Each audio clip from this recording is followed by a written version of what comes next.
2025 முடியும் போது இப்படி ஒரு தரமான படம் பார்ப்பேன்னு சத்தியமா கனவுல கூட நினைச்சு பார்க்கல. வியூவர்ஸ், இன்னைக்கு நம்ம வீட்டாக்கிஸ்ல பேச போற படம் பிராணகாரன் திரைப்படத்தோட இயக்குனர், தமிழோட கதையில இயக்குனர் சுரேஷ் ராஜகுமாரி இயக்கத்துல விக்ரம் பிரபு நடிப்பில் வெளிவந்திருக்கும் சிறை படத்தை பத்தி தான் இந்த விமர்சனத்துல நம்ம பார்க்க போறோம். இந்த படம் திருச்சியில நடந்த ஒரு உண்மை சம்பவத்தை அடிப்படையா வச்சு எடுக்கப்பட்டிருக்கு. ஒரு நாள், ஒரு பயணம், இரு மனிதர்கள். கதிரவன் ஒரு ஹெட் கான்ஸ்டபிள், அப்துல் கைதி. வேலூர் சிறை கைதியா இருக்கிற அக்ஷய் குமார சிவகங்கை கோர்ட்ல ஆஜர்படுத்த 2 கான்ஸ்டபிளை கூட்டிக்கிட்டு பஸ்ல போறாரு ஹெட் கான்ஸ்டபிள் விக்ரம் பிரபு. இந்த பயணத்துல என்ன ஆச்சு?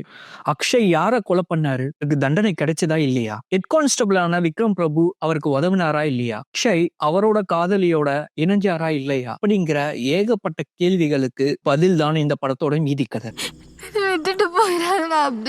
போலீஸ், கைதி, கோர்ட், கைதியோட காதல்னு நிறைய படம் இந்த தமிழ் சினிமால வந்திருந்தாலும் படம் ஆரம்பிச்ச 5 நிமிஷத்துலயே இது ஒரு வித்தியாசமான படமா இருக்கே அப்படின்னு ஆச்சரியப்பட வைக்குது. இந்த படத்தோட performance analysis, mass hero introduction, opening சாங்னு இந்த படத்துல எந்த எலிமெண்ட்ஸும் இல்ல. ஆனா விக்ரம் பிரபு ஹெட் கான்ஸ்டபிளா எஸ்கார்ட் பண்ற முதல் சம்பவம் தரமான சம்பவம். அந்த சம்பவத்துல இருந்து ஏறும் பாருங்க ஒரு ஐப்பு, வேற லெவல். ஏஆர் போலீஸா லாவகமா கட்டுக்குள்ள இருக்கு அவரோட நடிப்பு. ஹீரோ மொமெண்ட்ஸ் இந்த படத்துல இல்ல, பட் அதே சமயம் பெஸ்ட் மெச்சூர் பர்ஃபார்மன்ஸ்ல இந்த படமும் ஒண்ணு. நிஜத்துல இந்த மாதிரி ஒரு போலீஸ் இருந்தா நல்லா இருக்கும்ல அப்படின்னு யோசிக்க வச்சுது அவரோட பர்ஃபார்மன்ஸ்.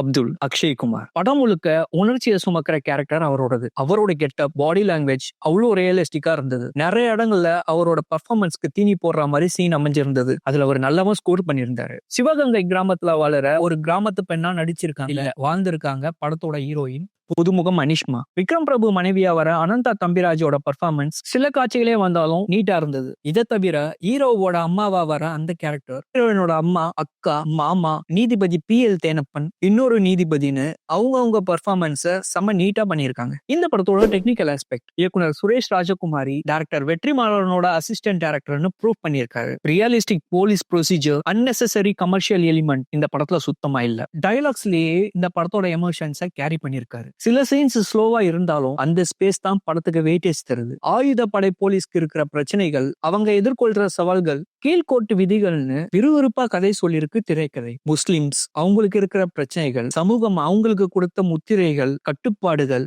அப்படின்னு வெளிச்சம் போட்டு காட்டியிருக்கு இந்த படம். அவங்களோட உணர்ச்சிகளை பாசிட்டிவா ஹேண்டில் பண்ணி அவங்களோட எமோஷனல் ஃபீலிங்ஸை வெளிக்காட்டிய சீன்ஸ் எல்லாமே கிளாப்ஸ் மொமெண்டா இருந்தது. அந்த இடத்துல வர வசனங்களும் குறிப்பிடத்தக்கது. படத்தோட இசை ஜஸ்டின் பிரபாகர், நீலோத்தி மன்னிச்சிரு பாடல் மட்டும் இல்லாம படத்தோட பேக்ரவுண்ட் மியூசிக்கும் படத்துக்கு இன்னொரு பலமா அமைஞ்சிருக்கு. Cinematography raw and realistic. அந்த காலத்து Vellore bus stand, Sivaganga court, police station மிக தத்ரூபமா காட்சிப்படுத்தப்பட்டிருக்கு.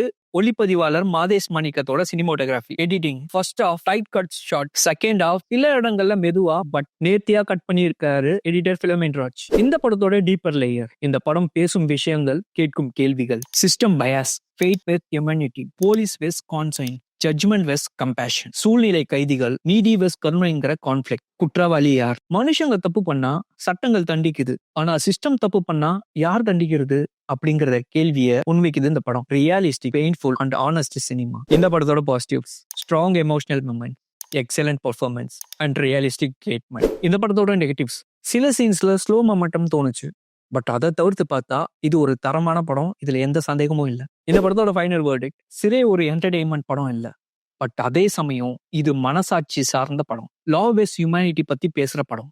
Emotional, realistic, thought provoking cinema பார்க்குற ரசிகர்களுக்கு இந்த படம் ஒரு மஸ்ட் வாட்ச்.